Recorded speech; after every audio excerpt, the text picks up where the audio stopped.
Thank Bill Daly for inviting me to address you in this Talk of the Town series. My subject, as he's already said and the slide says, is Senator Ted Kennedy's automobile accident on Chappaquiddick in 1969. It's been called the most famous automobile accident of the century, but of course the 20th century is really the total history of the automobile, so perhaps even has a bigger claim. You probably all remember the incident, and you probably remember it as a cover-up, and a successful cover-up. My book that I base this talk on was written, I should answer Bill's question as to how I went about it. I simply had finished writing a biography of a grandfather and was looking around for something to research. I had heard a rumor about the possible situation in this accident and decided to explore it as just an intellectual topic with no guarantee I was going to write a book. As it turned out, I found plenty of justification in publications of that time to justify writing a book. And I'll tell you just the point during the talk at which I decided I had to write a book. Well, the incident was brought about by the Edgartown Yacht Club holding its annual regatta in Edgartown. Ted Kennedy had sailed in that regatta for many years with his close cousin Joe Gargan. And he asked Joe to arrange a private cottage so they could have a party each night of the 3-day regatta. I should go into some detail about Joe Gargan. I call him a close cousin, and he was very close to Ted Kennedy. He had lost his mother as a child and his father as a teenager, and the Kennedy family took over his education and saw him through law school. He thus was in great debt to the Kennedys and was very close to Ted Kennedy and basically would do anything for him. And he did a whole variety of chores during his election campaigns and at other times. So Joe arranged a cottage on Chappaquiddick, and I should bring up a map of Chappaquiddick here that we can talk about. Chappaquiddick is at the eastern end of Martha's Vineyard, I'm sure you all know. It is normally attached to Martha's Vineyard by this beach right along here called Norton Point Beach. But at that point in time, a storm had broken through there and hadn't yet healed up. That happens periodically. It happened again in 2007 and just healed a year ago. So at that particular time in history, Chappaquiddick was a really separate island. It was access to Martha's Vineyard was by a ferry that went across this channel at the entrance to Edgartown Harbor. It's called the On-Time Ferry. This is Edgartown Center, and another part of Edgartown was Katama down here. Chappaquiddick then was not very developed, and it still is not. There are few roads. The main one is called Chappaquiddick Road and retains its name as it bends on this sharp curve right here. It is paved on both those sections. Over here is Dyke Road. This intersection with Dyke Road became famous that night. Dyke Road leads down to a dike that at one time sealed off Poocha Pond, but then was broken to allow tidal flushing again, and a bridge built over the break in the dike. And the accident occurred when Ted Kennedy drove off this bridge into Poocha Pond. The cottage that Joe Gargan arranged for was owned by a family named Lawrence from New York State and was at this location along Chappaquiddick Road. Well, the regatta began on Friday, July 18th, 1969, with a race that afternoon. Kennedy didn't do very well in it, but he participated. The first party was then to occur that night in the Lawrence cottage, starting around 9 o'clock. Now, in the inquest that followed early the following year, all of the participants characterized the party as a low-key, friendly cookout, not at all raucous. But in fact, there is plenty of evidence it was quite to the contrary. In particular, the noise level was such at this party that the Silva family, in a cottage over 100 yards away, were kept awake until after 2 a.m. because of the loud singing and shouting and other associated noise. There also, in spite of testimony at the inquest, there was a lot of drinking. At the inquest, no one admitted to having more than 2 small drinks. But in fact, 2 people were questioned about how many empty bottles were left on that counter between the kitchen and the living room where the liquor was served. And they gave exactly the same testimony, so we have information as to how many empties. From that, you can calculate the ounces of liquor consumed. And one finds that more than 10 ounces of liquor per person were consumed at this party. That's a lot of drinking. And of course, some people drank more. Kennedy was known, for example, to at times get into heavy drinking.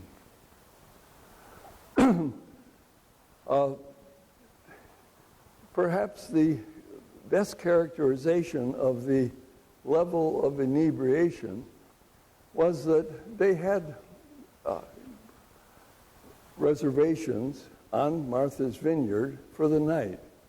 4 of the men had reservations in Edgartown Center at the Shire Town Inn. 2 of the men were to stay at the Lawrence Cottage. The 6 young ladies at the party had reservations at the Katama Shores Motor Inn. None of them, other than Kennedy, ever got back to Chappaquiddick that night. They seemed to be in a sort of a joyful haze and simply forgot that the ferry stopped its operation at midnight, and none of them attempted to even get on the ferry by that time. They also knew that you could have a late transit by calling on a telephone at the ferry shed at any time of the night. The ferry operator was required by law to furnish transits at any time, of course at an extra premium. Instead, they all ended up in such a foggy haze that they simply forgot to go back to their rooms. They ended up finally after 2 a.m. stretching out on the couches and the floor or the front seat of a car. There were 12 people at this party, 6 young women and 6 men. The 6 young women were all in their 20s. They were all unmarried. They had all worked together in the campaign headquarters of Bobby Kennedy, Ted's brother, the previous year when he was running for the Democratic nomination to president.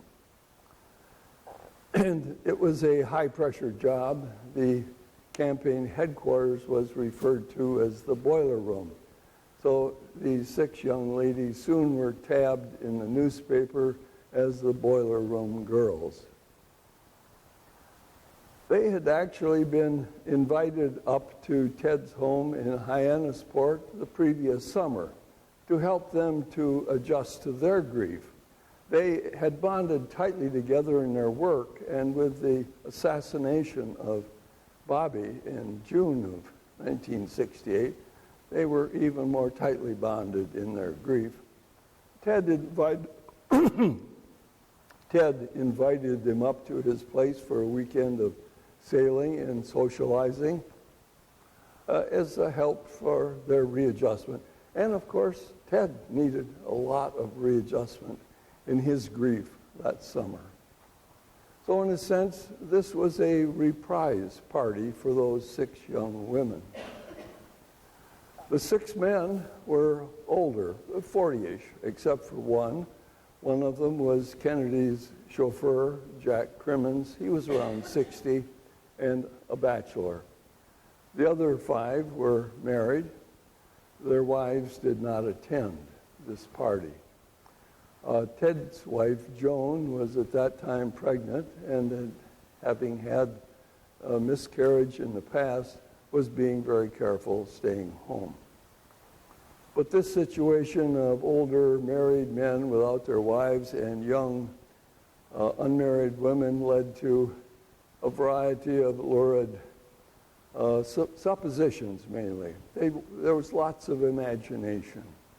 I'm going to avoid all of that and try to stick to things that I find published information on that justifies the conclusions I draw.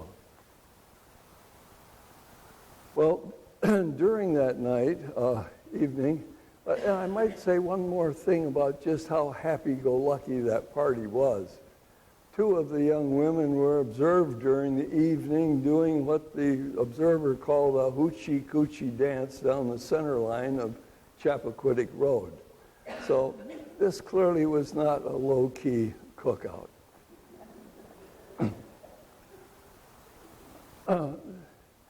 During the evening, Ted Kennedy, with one of these young ladies, went to his car and drove off for purposes we needn't really try to imagine. Unbeknownst to them, and I emphasize that, Mary Jo Kopechne had realized that she had had a little too much to drink, more than she usually did. She was a very careful social drinker, but either the special nature of the party with a famous senator in a lovely island led her to overdrink that night, or whether, as there are indications, there were tensions in her love life, she may have sought the relaxation of an extra drink. She felt she had had too much, and she left the party unobtrusively, and she climbed into the back seat of Ted's commodious Olds 88 car and passed out on the back seat. I'll give you the justification for that in a minute. Ted Kennedy, later that evening, with one of the other boiler room girls, got into the car to drive away. They did not see Mary Jo Kopechne in the rear seat. Unusual? Yes, but let's stop to think about it. First of all, they had done a lot of drinking. And I think any of you realize that if you have had quite a bit to drink, you have to focus on what you are doing.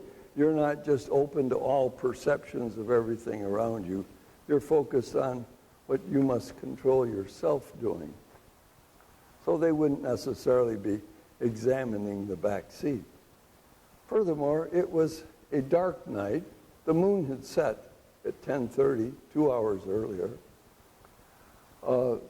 There's no city skylight, of course, on Martha's Vineyard. There was one lone light bulb near the cottage that would cast some light toward the car through the windshield, but would leave the back seat in a complete shadow. And they did not see her there. Well, they drove off. Ted Kennedy claimed that it was about 11:15 in his police statement, which he didn't give until the following morning around 10 o'clock in the morning. He said he left at a time to catch the ferry back to Edgartown because he just wanted to turn in early, according to his story. Well, even that simple thing came into controversy quickly when it was understood that he had never even said goodnight to any of his guests.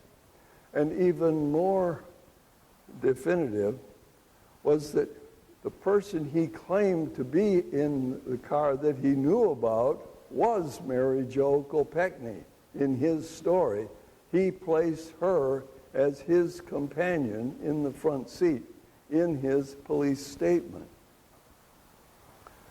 Now, Mary Jo Kopechne wasn't turning in for the night. She left her purse at the cottage with the key to her room. And she didn't mention anything to her roommate. She clearly was not intending on turning in. Well, Ted said he drove up Chappaquiddick Road to the intersection with Dyke Road and then mistakenly turned right rather than left. Well, those that are familiar with that intersection found that hard to believe. The pavement makes a sharp and slightly banked turn to the left as you're going north and then westward toward the ferry slip. To turn right, you immediately leave the pavement and go on to a gravel and sand road that is even sort of washboardy. You can't avoid noticing where you have gone. And he had been on both of those roads earlier that afternoon when they went swimming. So everyone found it a little difficult to believe it was simply a wrong turn. Furthermore, it turns out his turn onto Dyke Road was observed by no less than the Deputy Sheriff, Huck Look. Huck had been hired by the Edgartown Yacht Club to just be a presence of police near the entrance of the yacht club that night to see to it there was no disorderly affairs when they had their initial party and dance of regatta weekend. He was contracted to work until 12:30 that night. And at 12:30, he promptly left the yacht club and was taken by a launch of the club across the neck of the harbor to the ferry slip on Chappaquiddick, where his car was. And he drove to his summer residence.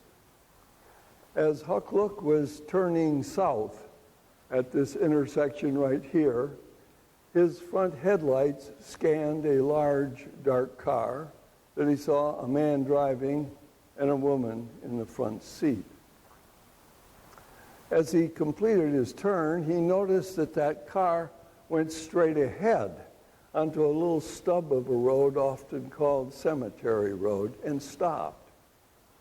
He, thinking that perhaps they were lost or in need of help, like any good lawman, pulled over to the side and walked back toward the car to offer his assistance.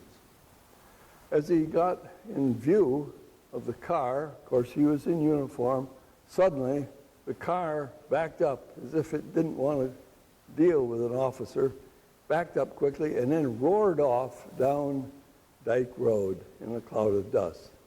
And from the dynamics of the crash, was traveling at least 35 miles an hour as he headed for Dyke Bridge, which is only about a half a mile away. So he went off the bridge less than a minute later after having a woman in the front seat observed.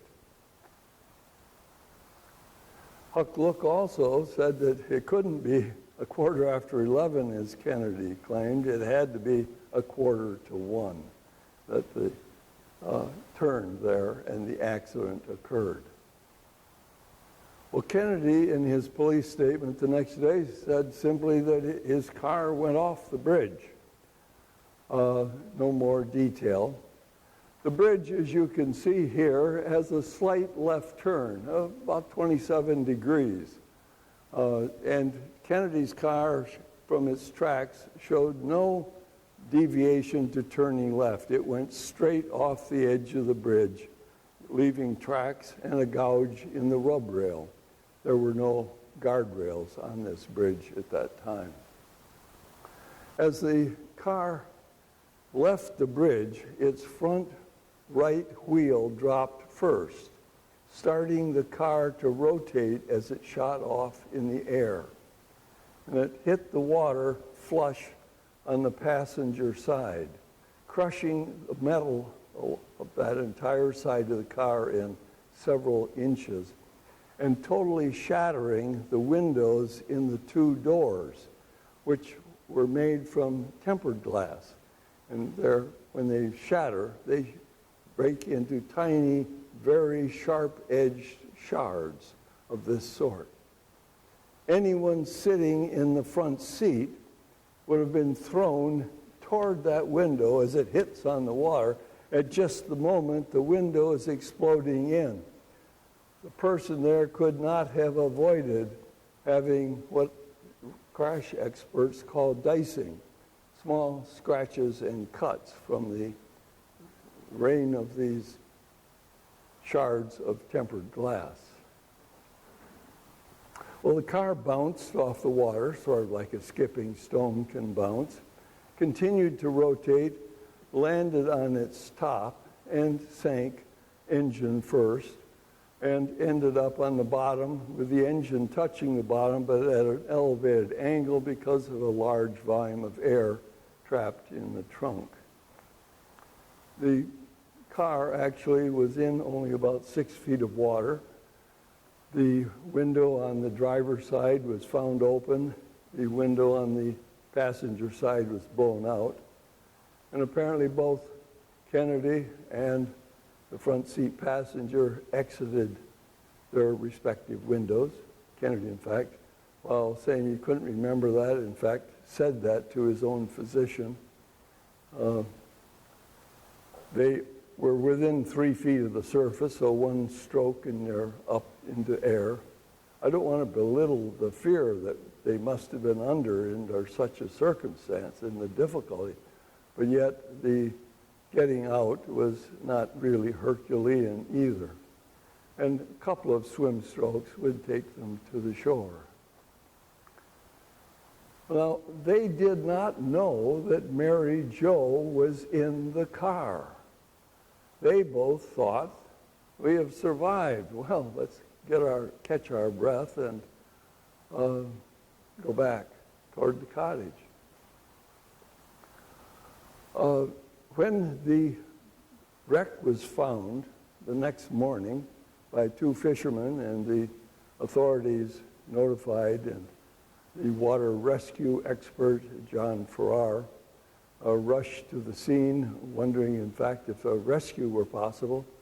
He dove and found a body already hard with rigor mortis and brought the body up. He then went down a second time to examine the car, knowing that it was a fatal accident, and he should note what gear it's in, whether the lights were on, whether the window was open, and so on.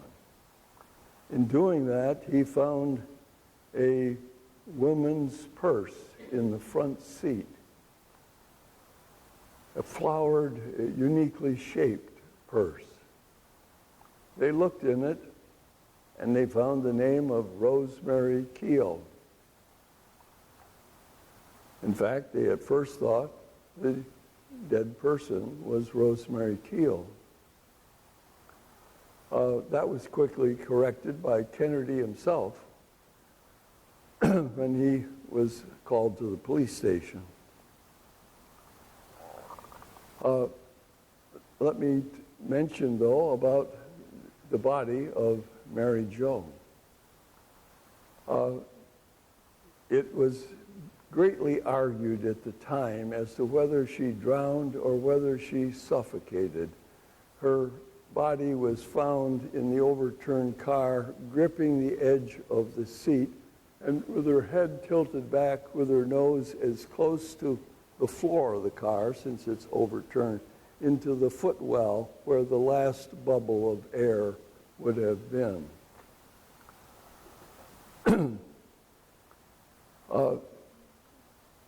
She was found in the rear seat.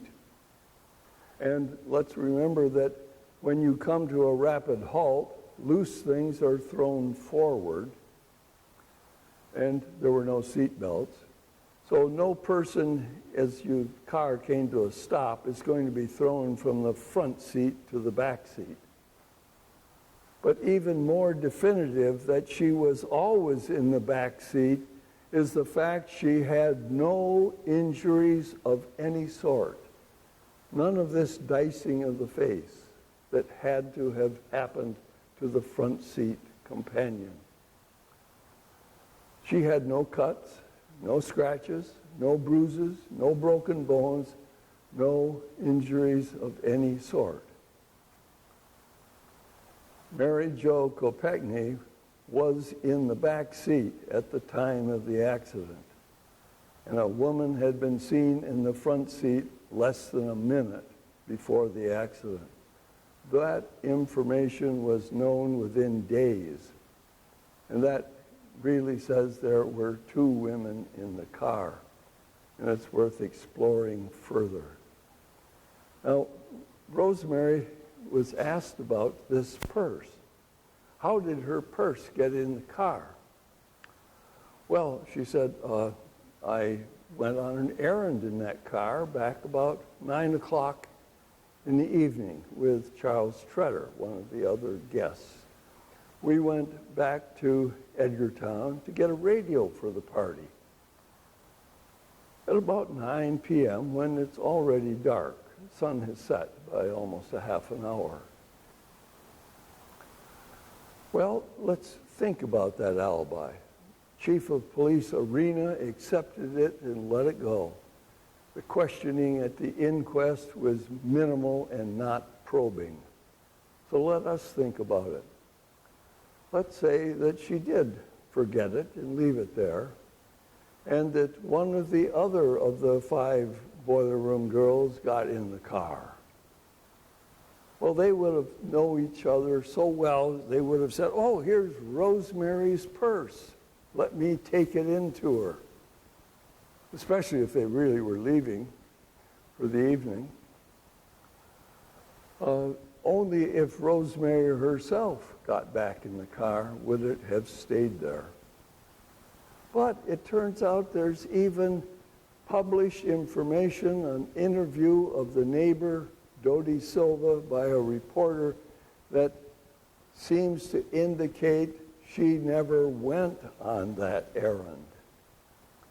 Dodie Silva told this reporter that she saw a car and a driver go by at 9 o'clock, which was the same car and driver that she saw go past at 8 o'clock, and that she recognized that car from the following morning as Kennedy's car. She recognized the driver as he passed at 9 o'clock in the evening haze. She saw him clearly enough to be sure it was the same driver that went by at 8 o'clock, when in fact there was testimony that Tretter had gone back on an earlier errand to Edgartown to pick up ice and mixes and cigarettes and so on for the party. Now, had there been a person sitting in the passenger seat, that person would have blocked Dodi Silva's view of the driver and prevented such definitive identification of the driver, and certainly would have led her to notice the person and say there was a passenger. But she made no mention of a passenger in the car. So all of this tends to point towards the second woman in the car, in the front seat, as being Rosemary Keel. We'll come back to more evidence in a little bit. I should trace Kennedy's behavior that night. As he walked away from the accident scene, his whole thought process was, golly sakes, I'm up for election next year. They're talking about me for the presidency in '72. I can't have articles that I'm out with a young unmarried woman on Chappaquiddick when my wife, pregnant, is at home. He wanted to avoid all connection to the accident.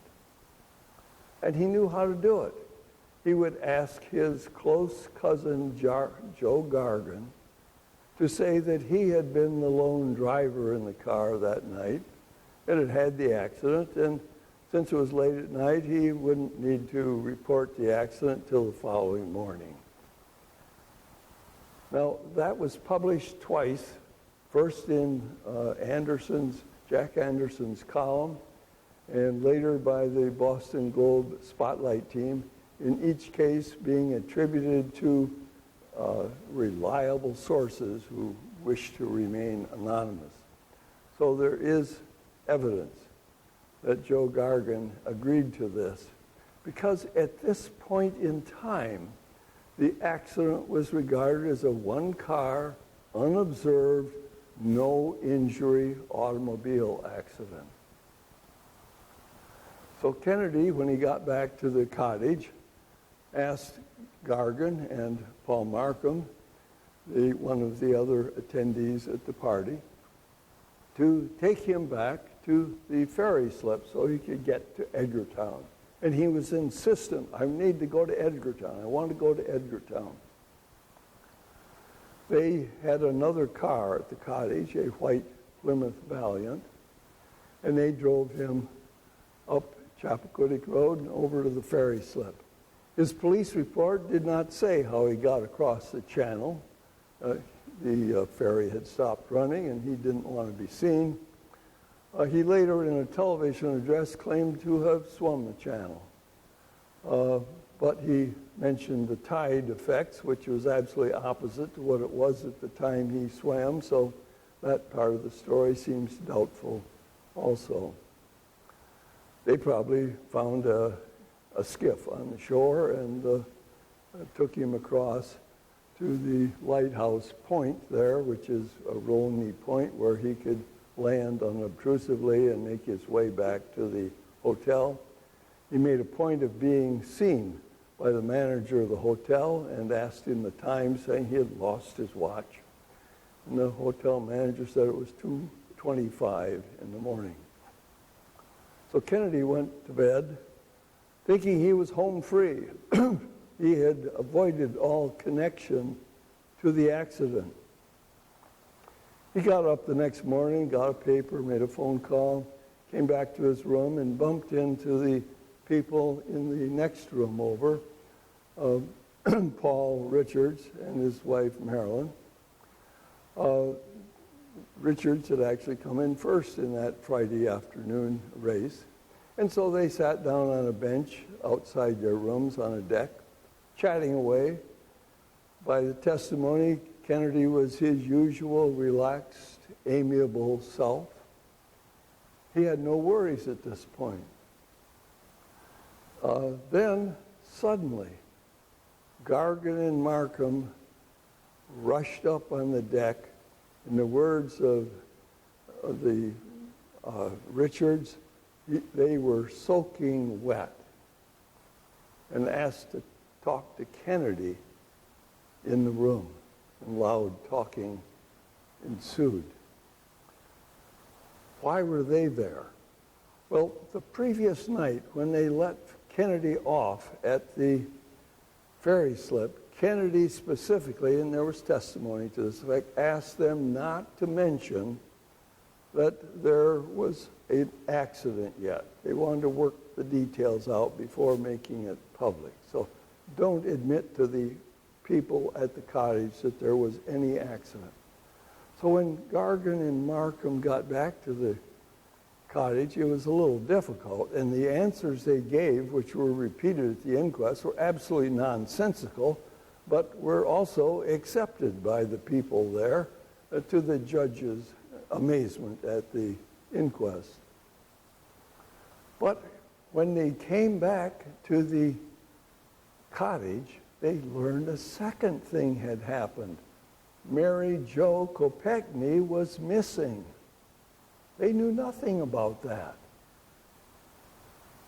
But they had time to think about it before they went to look at the accident scene the next morning in order to write a police report by Gargan.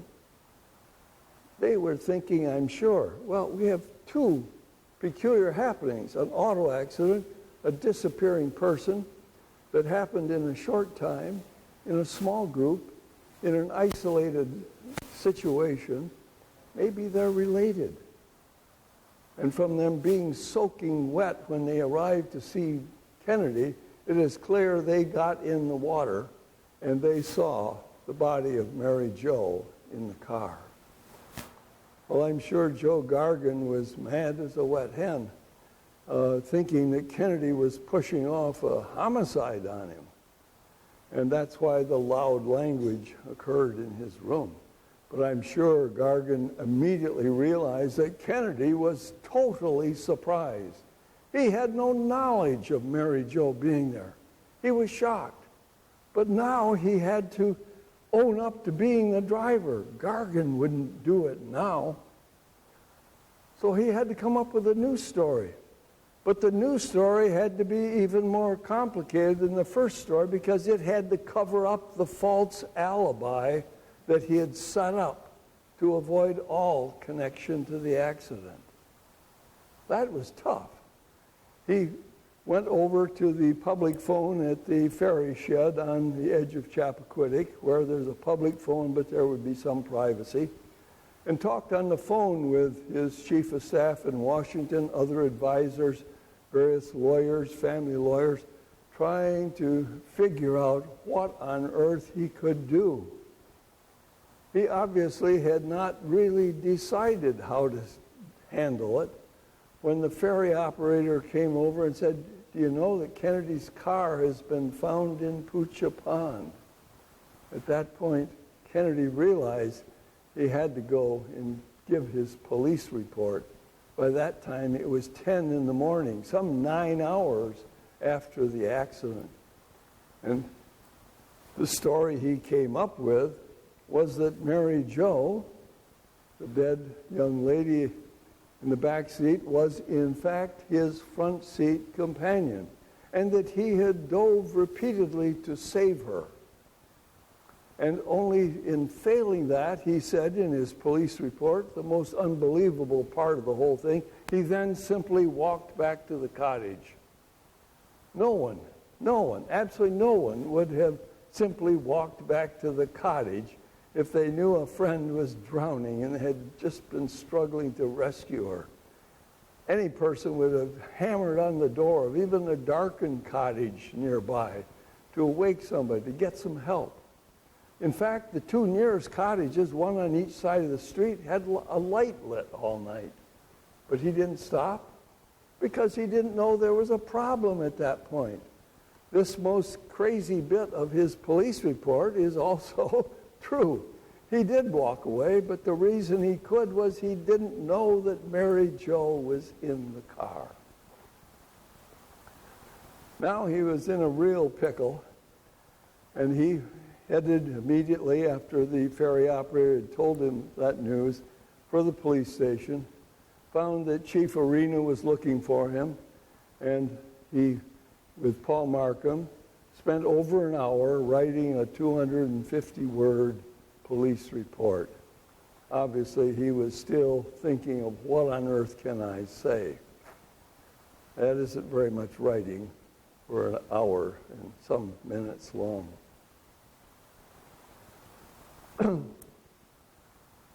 Well,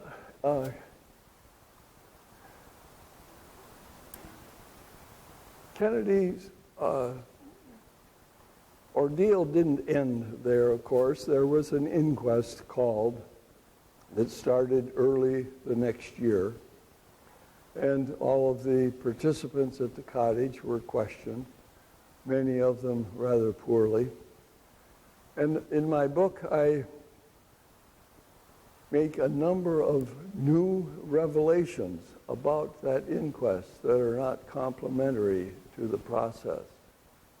I don't have time to go into all of that at this talk, but I do want to talk about the testimony of one of the other guests, Charles Tretter, because it verifies the story I have been telling you. And the most amazing thing is that no one at the time at the inquest, the prosecutor or the judge, understood what Tretter had really led them into understanding, but they didn't understand. But even more surprising, all of the analysts that have read the testimony of the inquest in the over 40 years since and written books have not understood it either. That's amazing. I can only say it's true. Let me tell you what the testimony was. Both Tretter and Rosemary Keogh said that they had a long walk during that night over the rough time of the accident. Charles Tretter was questioned in much more detail, largely because his testimony went over from one day to the next, and they repeated a lot of questions in the process. He said that he began this walk at a time when Kennedy's car was gone from the cottage and the White Valiant was still there. Now, the White Valiant was the car that Markham and Gargan drove Kennedy to the ferry slip after he had returned to the cottage. So Tretter is saying he left the cottage before Kennedy had returned. He said he walked up Chappaquiddick Road almost to Dyke Road and then returned. And he also mentioned that on this walk, he saw the White Valiant go past him. From other testimony, that was Gargan and Markham taking Kennedy to the ferry slip. Therefore, during Tretter's walk, Kennedy and his front seat companion had to come back. But now only Kennedy appeared at the cottage. But clearly, Tretter must have encountered Kennedy and the front seat companion on Chappaquiddick Road during that walk, from the circumstances he definitively says. But he says still more. 4 times he was asked about beginning the walk, and each time he used first person singular. I began the walk. I left at about 11:45. I did this. I did that. Every time he spoke that he alone left the cottage. Not we, not with Rosemary, always just I. He started the walk alone. But he changes to we in his description of the walk, in describing the first event that in his talk that would have occurred after he met up with Kennedy and the front seat companion, that is, the passing of the White Valiant. And when he describes that, he uses the plural we saw the White Valiant. We clearly refers to Rosemary Keown himself. And from then on, throughout describing the rest of the walk, it's always we. And from both their testimony, that refers to Rosemary Keown. Thus, one can conclude that the walk with Rosemary occurred when he ran into her and Kennedy on Chappaquiddick Road by chance. And that allowed Rosemary Keown to not return to the cottage with Kennedy and not be seen immediately following the accident, and has discouraged various talk of the possibility of the second person.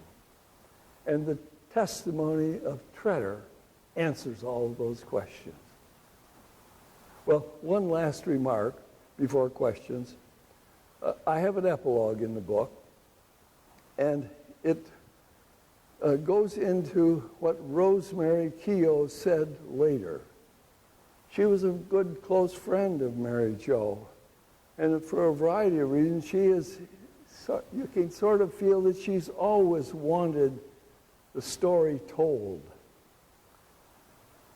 But all of the people at the party were basically sworn to not comment to the press. So they've all been silent in the over 40 years since, except for one statement that Rosemary Keown made. On the first anniversary of the accident, she went to Mary Jo's grave in Pennsylvania with a basket of flowers. And at that time, she was quoted as saying, "My friend Mary Jo just happened to be in the wrong car at the wrong time with the wrong people," plural. She's saying that she knows that Rosemary was in the car with more than Kennedy. He was in there with people. She knows it because she was the other person. But she says still more in that statement. She said she just happened to be in the car. Well, she just happened to be there because she went there to sleep off too much to drink. She didn't intend on taking any ride with Kennedy. She would just happen to be there, unfortunately. Now, these weren't inadvertent remarks or words used by Rosemary, because on the 5th anniversary of the accident, the Boston Globe Spotlight team reinvestigated the accident. And they wrote several articles, multi-page long. At first, Rosemary agreed she would be interviewed at last, and then she backed away. But she did, when backing away, make that same statement to the Boston Globe Spotlight team, and it was printed again in the Boston paper. Mary Jo just happened to be in the wrong car at the wrong time with the wrong people. I think we have solved the Kennedy accident. Yeah.